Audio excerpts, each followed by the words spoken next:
Hello, everyone. I'm here today with Kristin, and this is our 9th episode of Walking the Path. So for those of you who it's your first time interacting with us in this format, we'll just do a brief introduction, just talk a little bit about who we are and where we're at on our paths, and then we'll jump into the topic for today, really looking at environmental sensitivity and how we can embrace our gifts and enjoy having them in the world rather than feeling burdened by the world with our gifts. So Kristin, welcome. Thank you for being here with me, and just tell us a little bit about where you're at right now.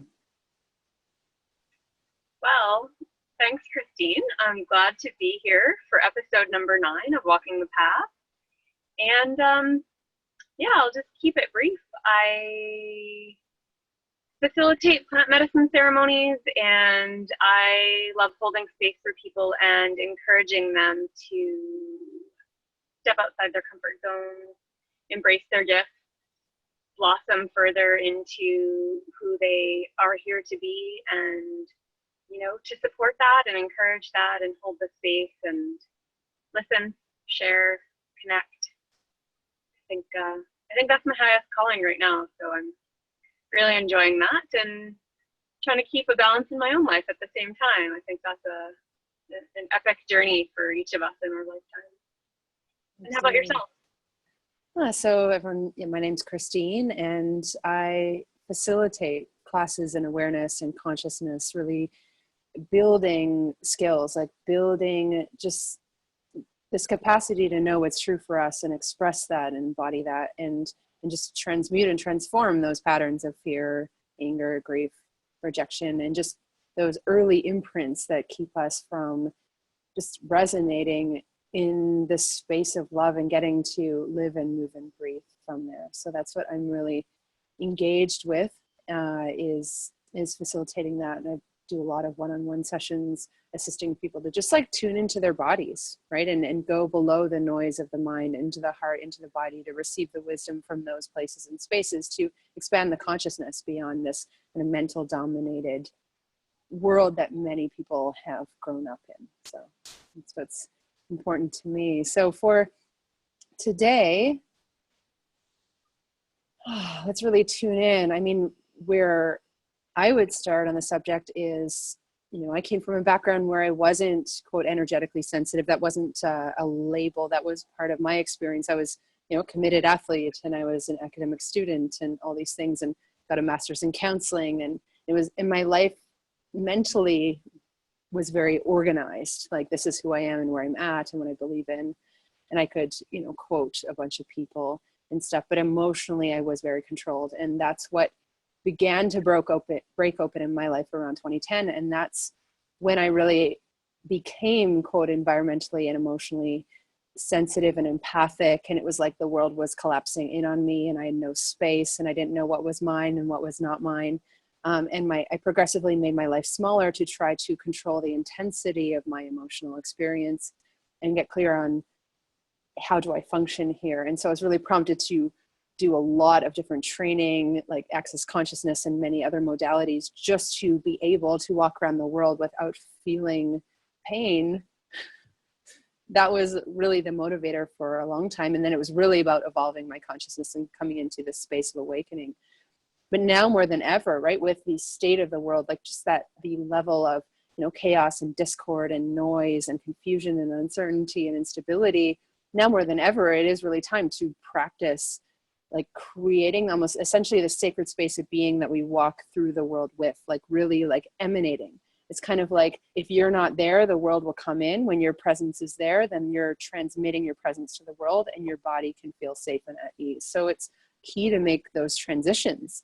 And, until we do, we'll just use the world as either a perpetrator, and we're energetic victims, like the world is too harsh and intense, I can't handle it, and I've been there.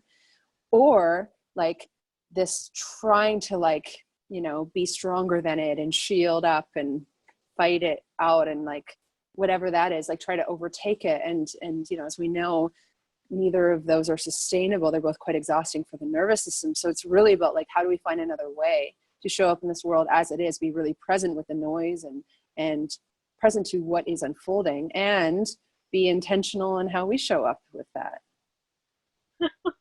Well, that sounds really simple. Right? ABC. And it only took me 7 years to become functional in this space. Come on. Things are speeding up though, right? So 7 years Yes. could be like 7 months, 7 weeks, who knows? It's Yeah, I mean, I could really echo a lot of what you said with the sensitivity thing. I've always had it, and I was the victim of it for a long, long time. And probably around the same time frame you're describing, I opened a business, and I was exposed to many, many people all day, every day. I had no choice. I was behind the counter. I was assisting customers. I was doing interviews for the local news. Like, I was in a spotlight, and on some level I chose that, and I couldn't hide from it. And that was a really powerful transition time for me. And I think something you said earlier made me think of this kind of visual of each one of us can really hold our ground and have a presence in the world, energetically and physically, saying like, here I am, this is who I am, this is my energy, this is my space, these are my boundaries. And you know, these boundaries aren't negotiable. And I used to negotiate my boundaries constantly and compromise my own well-being to try to fit into the world in a way where I was, you know, trying to protect myself and, you know, be safe from all those big, bad, mean, scary energies and things and people and places out there. And my goodness, I think if I was still in that space today, I would just be a big puddle on the floor. I don't know how I could possibly survive that way now, because if I flash back 10 years ago, I mean, things were intense then, but I would say they're way more intense now. I mean, energetically, politically, climate-wise, just global mentality, energetics, the electronic kind of false world that we've created to exist in a lot of the time. I mean, if we're not holding our ground and really grounding ourselves and feeling sure of who we are and what we're here for and what's okay and what's not okay for us, if we can't express that and fully understand that ourselves, it's probably going to be pretty challenging to get up and face the world each day, regardless of who you are and what you do and where you are on this planet, because I don't really think there's anywhere that we can escape from it all. And I think getting away from that escaping mentality is one of the keys. And realizing that we all have a choice in every moment, how we perceive what's going on around us. And the only thing that any of us can control is the vibration and the energetics on the inside of our bodies. Really what's happening all around us, you know, the lighting, the temperature, the noise, the smells, the vibrations on the outside, it's pretty hard to control all of those things. And so it's more about the attitude of how we perceive what's happening all around us and how we take that in. And maybe you have some thoughts on that, Christine, about you know, how do you feel that energy that's all around you all the time?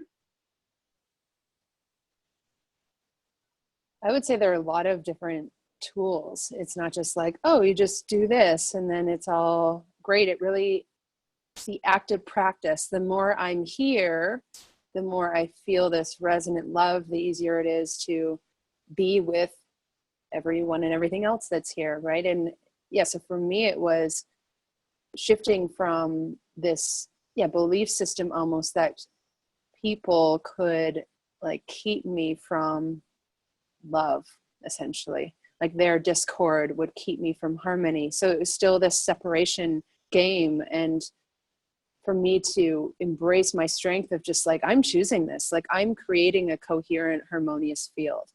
I'm not here to control people's lives. Like I had to release this kind of outside in approach, almost like I'll try to control the environment or get other people harmonious or emotionally balanced so that I can relax and feel balanced and harmonious. Like I had to shift that around and really commit to my life, to being here.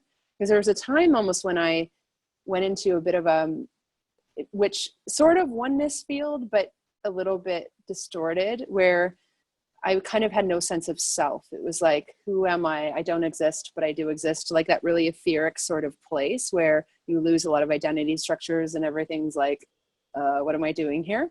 Right. And then there's a reintegration process of, I'm choosing to individuate. Like I'm choosing to be here as Christine, right? And have this, mental, physical, emotional, and spiritual body, this auric field. I'm individuating emotionally. So I have an emotional body, right? And a mental body. And so I chose to be really intentional with my space. And that really contributed to changing everything, right? Because when I'm here, then I'm contributing to how things are showing up, right? And how conversations are occurring, and I'm aware of dynamics. So there's just way more ease, right? It's not always easy. There can be an intensity to what's going on, but the more I trust my presence, the more my body relaxes, the more creative I am. So it's that process of choosing to individuate and really commit to your life. Like I had to really, I commit to being here. I commit to my life. Because there was that phase where I was very diffuse, if you will, and kind of like not really committed. Like, I don't really want to be here. Why am I here? I don't really see the point of all this. Like I was processing a lot of thought forms and just things or ways of escaping the pain or intensity. And when I said, I'm commit to being here and really being present with this, being present with the anger and the grief and the fear and whatever else lives here, and having my chosen experience with it. So it's not just a thing that comes in and is there and you just pray that it leaves. It's like, I am here with all of this and I commit to this life. And it's a progression. And I would say even like more and more, week by week, day by day, there's more of in me an integration of just like, I commit to this life. So say 2 years ago, when I heard that notion of like really committing to your life, I was like, oh yeah, I don't like, okay, I'll say that I want to, but there's an aspect of me that's still like, I don't want to be here. So it was my progressive, like bringing in that fierceness. And I feel like it is an energy to embody now, not so much a warrior fighting energy, but just a potency of presence is like, I'm here and I'm choosing this space, and fear is not running my life, and gaining the tools to transmute energy and be more potent than the discord. Wow. That was really well said. And I like the way you said fierceness. And for me, I think anyone that knows me knows that I've always had a bit of a fierce edge to me, and my fierceness used to come from a place of fear. And since I've had this realization of something like what you said about committing to your life, I used to be really sarcastic, and I used to be very judgmental and controlling over a lot of things in my life, and that was how my fierceness came out. And now my fierceness is more of I'm going to take the reins of my own life here, and this is what I need, and this is how I need it to be. And that doesn't mean that we're rigid and inflexible and not able to work with others or make changes, because it's important to not be that way, because then if you're too rigid, it's still coming from a place of fear. But it's more like that self-assuredness of like, this is who I am, this is how I live my life. And it's almost like you're wearing who you are on your sleeve, and you're saying, I'm not negotiating who I am to, make the world feel better about anything. And I was describing to someone yesterday about, I remember the transition time. She said, how did you transition from one phase to the other with your sensitivity? And I said, well, when I was really living in a place of fear and having a really hard time with all of my sensitivities to everything, one of the first steps for me was talking about it out loud, and then realizing how many other people were experiencing really similar things. I thought I was kind of a weirdo when I was younger, and I felt like this mushy sponge that people could poke and shove their energy onto, and I was really malleable, I guess. It's like kind of if you think of a visual, like I was malleable like clay almost. and I really took on other people's energy and opinions and words, and it was really rough. And I was much more fragile physically then too, which is really interesting. And so as I've openly shared over many years my challenges, my anxieties, my fears, my blockages with those who I felt safe sharing with, and to be able to have others who can hold space for us. It doesn't mean they need to do anything. Also, codependency doesn't need to be a thing. It doesn't need to happen. It's about people that know you and care about you and can hold that space and have that awareness of what it is you're going through to whatever degree you're comfortable sharing it. And then maybe just checking in with those people and letting them know how you're doing. It's almost a self-check-in, really. It's about you checking in with where you're at, with coping with your sensitivity. So over time, the coping sort of disappears as well, because coping kind of insinuates that you're like having a real challenge with something, and that coping just turns into a steadfastness and a more secure space and energy of who you are, and there's no longer that coping. And we'll always all have challenges that we face in our lives every day, big ones, small ones.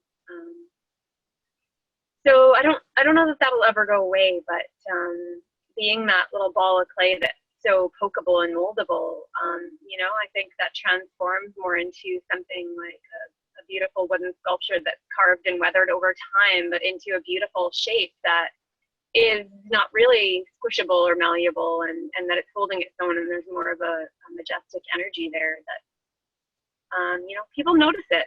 People notice it when they meet you, and you'll start to notice it in yourself, and you'll start to really notice it when you're interacting with others. It could be people that you've known a long time, maybe someone you haven't seen, new people, your interactions, meeting strangers and new people for the first time, they'll slowly start to change. And, you'll just have a glow and a vibe about you that just says, I know who I am, and all these little outside elements and factors aren't going to blow me over in the wind. I'm here to stay, kind of thing. So yeah, I love that. And because now more than ever is the time where to really get curious and wonder how the gift of sensitivity can translate here, because it really can benefit so many people, right? I know even yesterday I was having a conversation with someone, and my ability to tune in and essentially feel what's going on in their body as mine in my body, it creates this level of intimacy that really resolves a lot of the imprinting of not being seen, heard, and understood, right? When we're truly felt by another, it's amazing how many things just fall away. It's like when we're truly loved, this whole story of not being loved and why and what our parents did or didn't do, it drops away. It's like not relevant anymore, right? And when we truly have what we always wanted, all the pain of not having it falls away. And now is the time, right, to really come together and meet and embrace the sensitivity, and not through force, like, oh, I love this, it's great, but just through this really getting curious about, wow, how could this be a gift that I haven't yet acknowledged, right? How can this benefit me and others in ways I haven't yet acknowledged, right? Our ability to see and know and hear and feel beyond what other people can see, know, hear, and feel, how can that benefit us now? And how can we really contribute to a different world being created? Because essentially the sensitivity is an indicator of where the world is. And because we're like really honed in, then we can really be like, this doesn't feel good, right? This feels very chaotic and incoherent, and there's a lack of, quote, love here. So how can we mold and shift this? Like, we're truly leaders in the creation of a different world. And it's like the sun's coming out and shining on me. Oh, and which looks like a video, maybe there'll be orbs, right? Like, it's so funny. Yes, I noticed it. It looks quite magical where you are right there. I think we kind of covered that. I mean, it's a process. It's a process. It's not an overnight transition. It is a process, and it will take time. And how much time is different for each person. And I think a big part of it is facing each of our individual fears. And new fears can pop up periodically. It's not like one day you've conquered every single fear you'll ever have in your entire life. It's but we can eliminate a lot of the fears we've been carrying with us and embrace them. And something that I like to ask myself when I feel a fear or an anxiety coming up is like, what is the worst case scenario here? Like, what am I so afraid of? You know, am I afraid of people seeing a side of me I don't want them to see? Or am I afraid of people seeing a weakness in me? Or, you know, and I end up kind of just giggling at myself most of the time. And I think it's really important to not hide from all the things in life that might bring up little bits of fear and anxiety in us. And each time we embrace those things and work through them and with them, you know, they become a part of our more, our stronger foundation, kind of another brick in the foundation. And it helps us to rise up and stand taller and be in the world with a grander presence that really shines like the sun. Yeah, I love that. Well, thank you everyone for being here with us today. And yeah, I would say the overall message is just like, now is the time to really embrace our sensitivities as gifts and not trying to get rid of them, rather really embrace them and take the next step forward, right? If for many of us, we've been kind of attempting to go in the direction of, how do I get rid of this? How do I become less sensitive? How do I become more like more something, right? And what we're stepping into is, how do I become even softer, become more sensitive, like run in the direction that is counterintuitive maybe to the mind that's not true intuition, which like really running in the direction of just like, wow, I wonder how much more sensitive I can be, and really getting curious about how that can be a tremendous gift for you, the people in your life, and ultimately for the world moving forward. So how can we all come together and speak from this vulnerability, speak from this authenticity, and embrace the sensitivity and step into a different life where we're not, you know, just at the effect of the chaos and confusion. We're contributing to changing it through our very presence. Yeah. So thank you everyone for joining us today, and we'll see you on the next episode of Walking the Path. Yay.